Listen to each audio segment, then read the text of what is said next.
खेल दूंगा। आप सुन रहे हैं डीजे मनीष का मिक्स लोटानपारा बैकुंठपुर। आप सभी तमाम श्रद्धालु भक्तगणों का हार्दिक अभिनंदन करता है और करता ही रहेगा। चालू कर रहे भाई।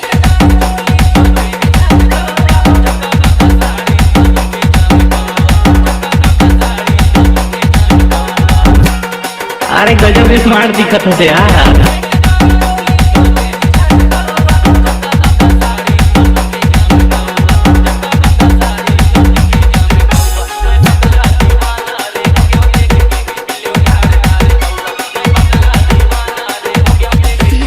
छोड़ा ना हो कैसे करता।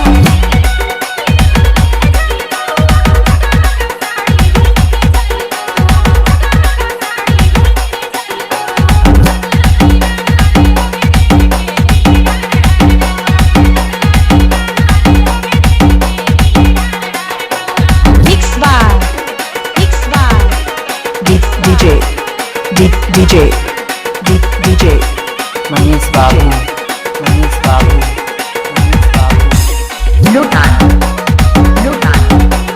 पारा बैकुंठपुर। ये आइटम का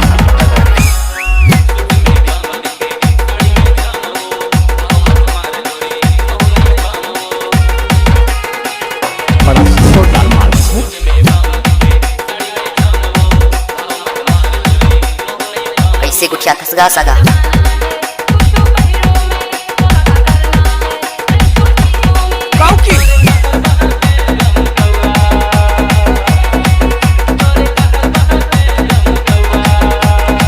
मजा आवत ही सगा।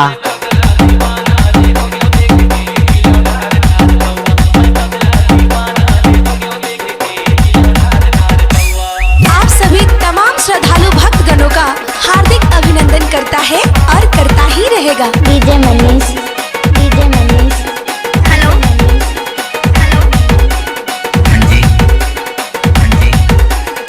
आपका नाम क्या है? मनीष।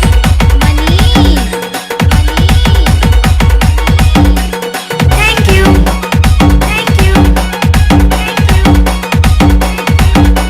मुझसे दोस्ती करोगे?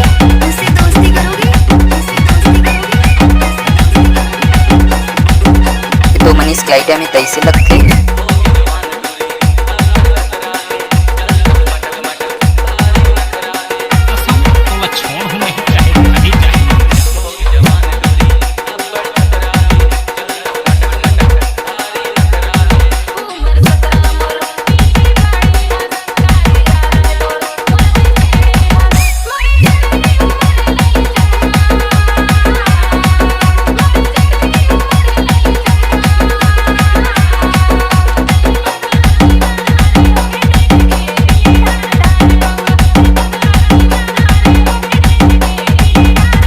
सुनिए ना।